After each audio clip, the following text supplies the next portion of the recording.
Vamos lá, meus irmãos. É bom estar aqui. Antes da gente ir para a palavra, eu só queria dizer uma coisa, deixar claro aqui. Que a gente não faz essa reunião aqui para ganhar o jogo. Que isso esteja bem claro na mente de você. Porque é muito certo que nesse exato momento eles devem estar fazendo a mesma reunião que nós estamos fazendo. Se fosse por fazer a reunião, eu acho que ele deveria ganhar os dois, né? Ou empatar todos os jogos. Então, essa reunião a gente não faz para que a gente vá lá amanhã e ganhe o jogo. Ganhar o jogo vai depender de nós, das nossas forças, da nossa vontade e do nosso futebol. Nós fazemos essa reunião aqui para que nós possamos conhecer e prosseguir em conhecer a Cristo. Aquele mesmo que morreu na cruz para perdoar os nossos pecados e nos salvar das nossas iniquidades. Tá bom? Você que trouxe sua Bíblia aí, abre no Salmo 121. Vamos lá, todo mundo achou? Amém. Vamos ler aí depois a gente faz a exposição aí. Diz assim, ó, Salmo 121. Eleva os olhos para os montes, de onde me virá o socorro? O meu socorro vem do Senhor, que fez o céu e a terra. Ele não permitirá que os teus pés vacilem, não dormitará aquele que te guarda. É certo que não dormita, nem dorme o guarda de Israel. O Senhor é quem te guarda, o Senhor é a tua sombra, a tua direita. De dia não te molestará o sol, nem de noite a lua. O Senhor te guardará de todo mal, guardará a tua alma. O Senhor guardará a tua saída e a tua entrada, desde agora e para sempre. Eu vou pedir para vocês que não fechem suas Bíblias aí. Deixem ela aberta, que nós vamos discorrer nos versículos aí, tá bom? Esse salmo aqui, rapaziada, o Salmo 121, é interessante, porque ele é um salmo que faz parte de um conjunto seleto de salmos, dentro do livro de Salmos, que é chamado Salmos de Romagem. Não sei se vocês já ouviram falar isso, ou Salmos de Peregrinação, ou Romaria. Aquela mesmo que o pessoal, né, a Romaria que faz para a Aparecida, né, norte. Aquilo é chamado de Romaria. E vocês vão entender por que esses salmos eram salmos de romagem. Do 120 até o 134 são salmos de romagem, por curiosidade aí, se alguém quiser saber depois. O que acontece? Por que, Bernardo, que é o salmo de romagem? O que significa romagem? Romagem significa nada mais nada menos do que uma peregrinação. Você sai de um lugar e vai até outro lugar em busca de prestar culto e adorar naquele lugar. E é isso que o povo judeu fazia na dispersão, que era aquele povo que foi expulso ali de Jerusalém, e aquele povo judeu foi disperso entre as nações. Então, o que acontece? O povo judeu saía de suas casas, das nações onde eles moravam, onde eles habitavam, e uma vez por ano, no mínimo, eles tinham que ir até Jerusalém na ocasião de uma das festas especiais que tinha lá, ou a festa da Páscoa, a festa do Pentecostes, ou a festa dos tabernáculos. Então, o povo se unia nesse dia e subia até Jerusalém para adorar a Deus ali no templo que estava em Jerusalém, né? Por isso que é chamado Salmos de Romagem. Os salmos eram canções, né, escritas que eles cantavam durante essa peregrinação, durante essa caminhada, durante essa romaria. E esse Salmo 121 é uma das canções que eles entoavam enquanto estavam subindo para Jerusalém. É interessante, se vocês acompanhar comigo aí, que o salmista que escreve esse salmo, ele percebe que durante essa peregrinação, durante essa caminhada, existiam muitos perigos durante o caminho. Existiam muitas adversidades, muitas circunstâncias ao contrário naquela peregrinação. Então, ele percebendo isso, ele escreve o primeiro versículo e diz assim, ó, olha, eu elevo os olhos para os montes. E ele faz uma pergunta: de onde virá o meu socorro?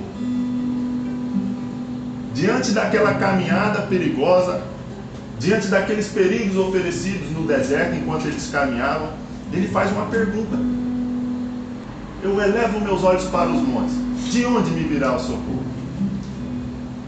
No versículo 2, acompanha comigo aí, ele responde a pergunta que ele faz para ele mesmo.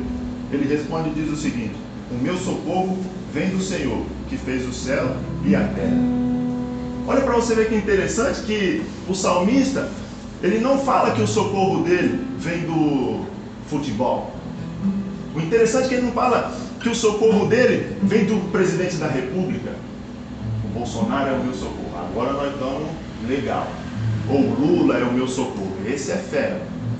Ele não fala isso. Você vê que o salmista ele não fala que o socorro dele vem do irmão dele, ou vem do amigo dele, ou vem de um familiar dele. O que ele fala? O meu socorro vem do Senhor. Durante aquela peregrinação, durante toda aquela caminhada, ele eleva, ele olha, levanta os seus olhos para os montes. E quando está dizendo montes aqui, não está dizendo os montes ao redor do caminho. Ele olha para o monte Sião de Jerusalém, onde Jerusalém estava edificada. Ele olha para aquele monte e ele fala: é de lá que vem o meu socorro. O meu socorro, ele vem do Senhor. E aí, nos versículos seguintes, ele vai mostrar para a gente aí, ele vai expor para a gente aí 4 promessas que o Senhor faz para nós, para nos proteger e nos guardar pela nossa jornada, pelo nosso caminho também. Porque todos nós trilhamos um caminho. E esse caminho, assim como os judeus faziam, o nosso caminho também é cheio de circunstâncias ruins, é cheio de perigo, é cheio de lobos, leão querendo nos tragar. Mas o Senhor promete nos guardar. Aqueles que confiam no Senhor, né, são como o Monte Sião, que não se abalam, mas permanecem para sempre. Então vamos lá, vamos ver quais são essas 4 promessas que o Senhor faz, né, e o salmista expõe para aquele povo que está caminhando junto com ele, para que o povo confiasse em Deus durante aquela caminhada, que o Senhor guardaria eles pelo caminho. Olha só, o versículo 3 e 4 tem a primeira promessa que o Senhor faz para nós ali. Acompanha comigo, diz assim, ó: Ele não permitirá que os teus pés vacilem, não dormitará aquele que te guarda. É certo que não dormita, nem dorme o guarda de Israel. A primeira promessa nos diz o seguinte, e eu vou tentar explicar para vocês: que o Senhor nos guardará em todo lugar.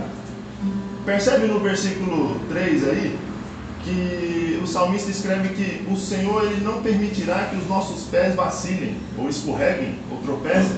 Por todo lugar que os filhos de Deus passarem, e naquela caminhada exigia muito esforço. Você tinha terreno íngreme, você tinha terreno pedregoso, você tinha terreno escorregadio, você passava por deserto, mas você também passava por vales.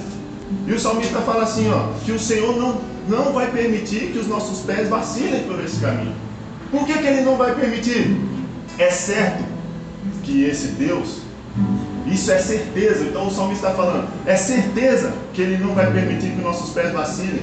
Sabe por quê? Porque ele não dormita. O que é não dormitar? Ele não cochila.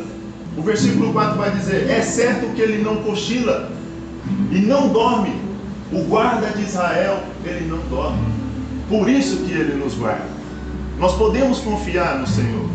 Nós podemos confiar nesse Deus que está conosco nessa jornada, porque Ele vai nos proteger. Ele não vai permitir que os nossos pés vacilem. Ele não vai permitir que nós tropeçamos pelo caminho. Ele vai nos guardar. Vocês já chegaram em alguma guarita?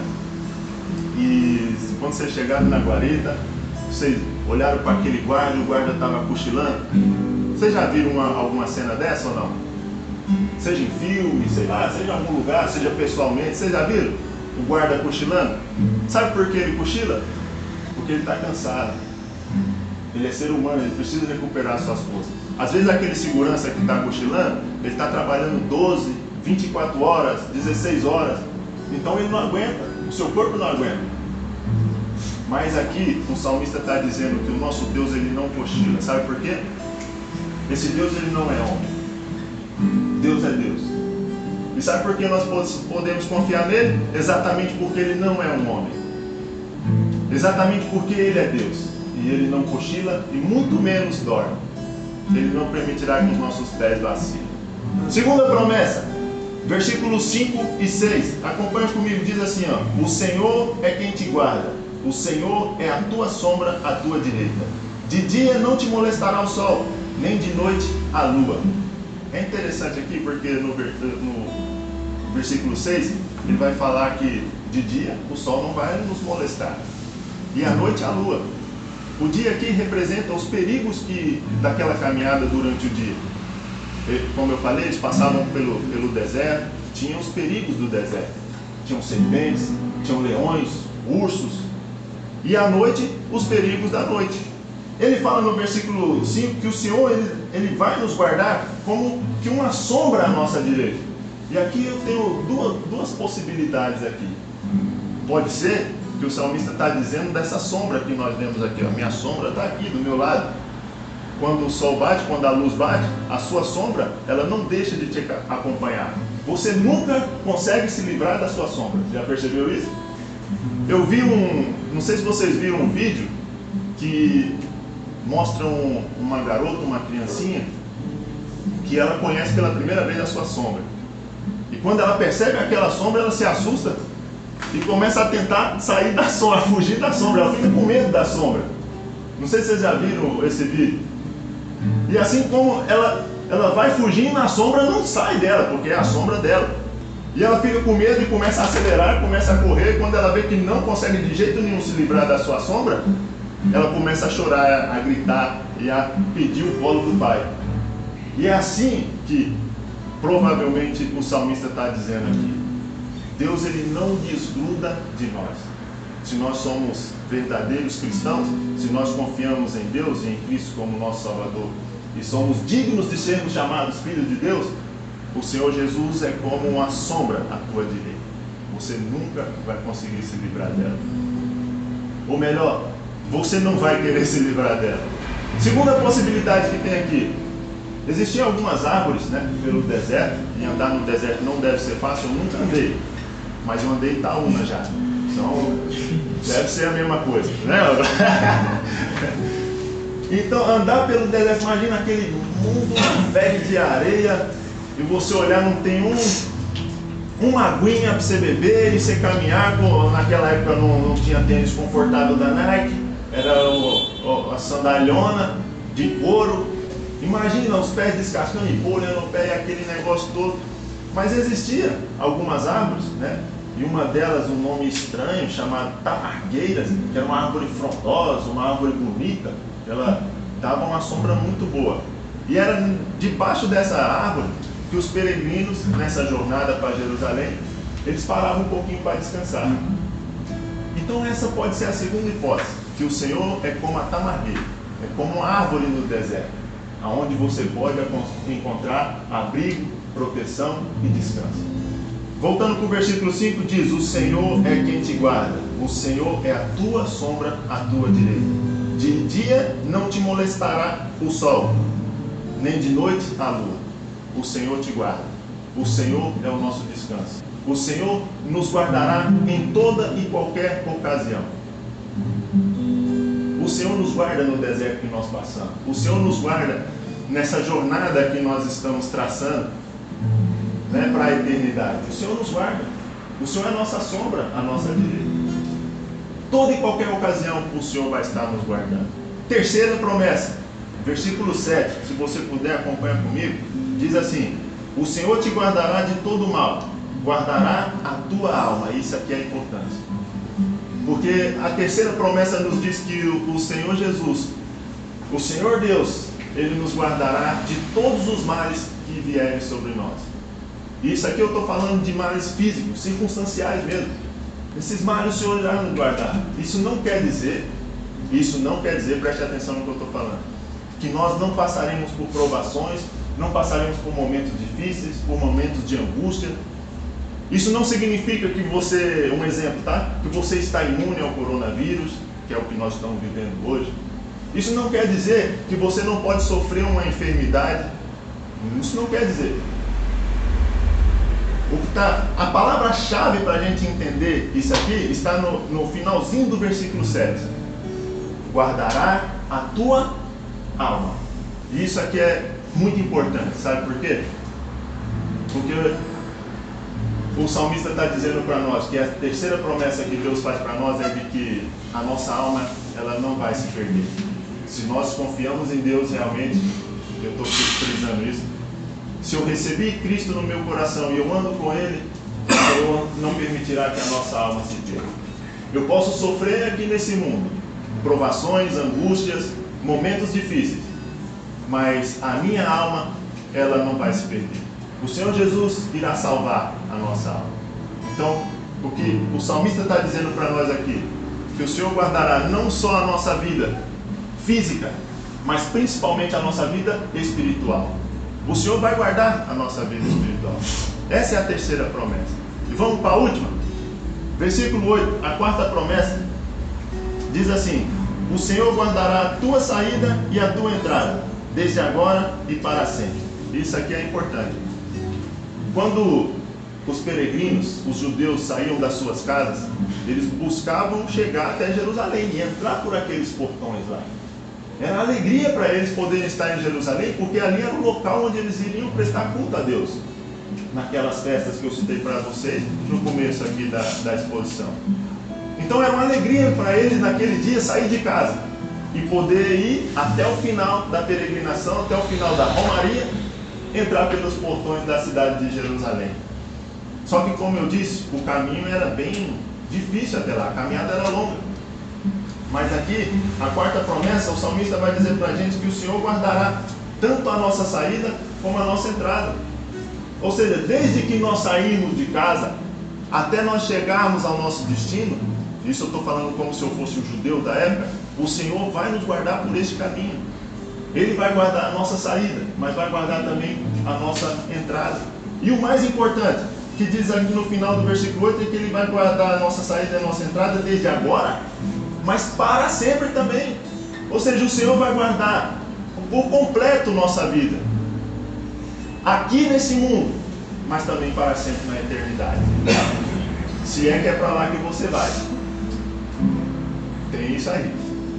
E eu quero acreditar que é para lá que você vai. Nós vamos nos encontrar, todo mundo lá. Como nós estamos nos encontrando aqui, eu quero encontrar cada um de vocês lá. O Senhor vai nos guardar. Confia. Esse Deus é poderoso. Confia, acredita. Confia em Deus. Ele nos guarda, Ele nos protege. Não só aqui, mas por toda a eternidade. Você pode estar se perguntando aí. Se você quiser, pode fechar a sua vida aí. Bernardo, por que Deus promete nos guardar?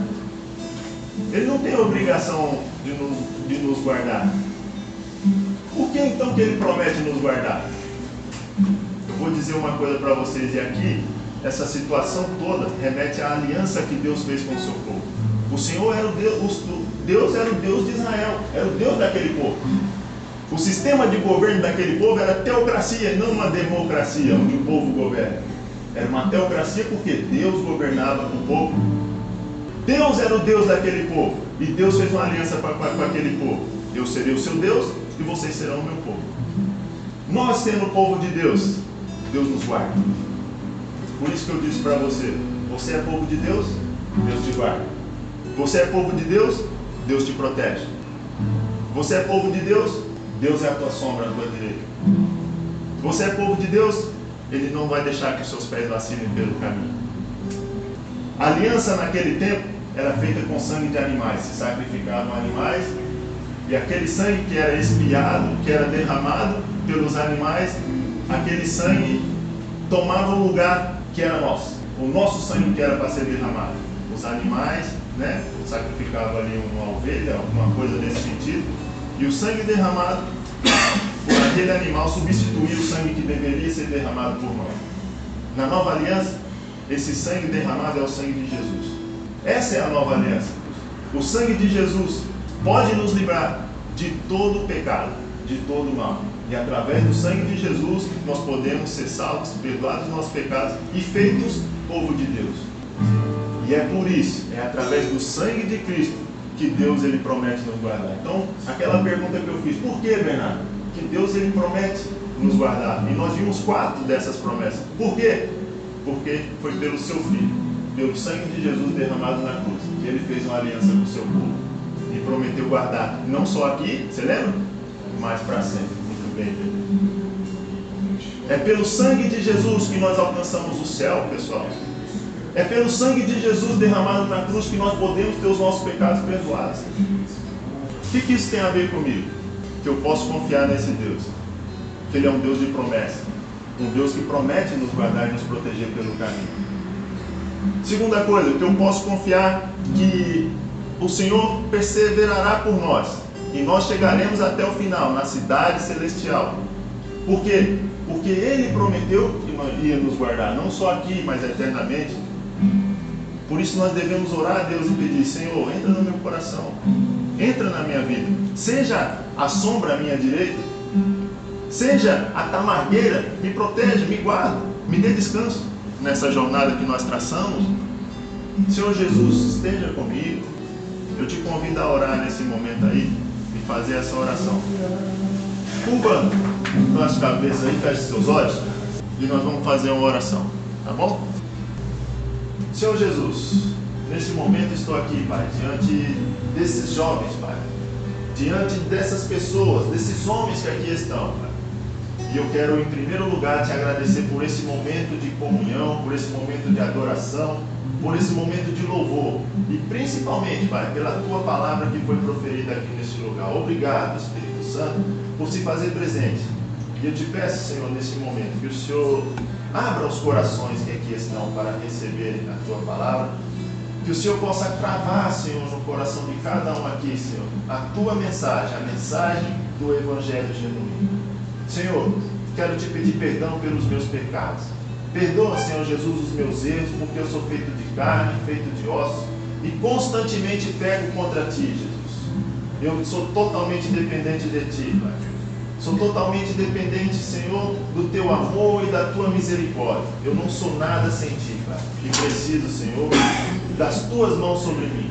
Senhor, seja, Senhor, o nosso descanso. Seja, Senhor, o nosso guarda. Seja o nosso protetor. Caminhe conosco, Senhor Jesus, e não deixe que os nossos pés vacilem durante esse caminho.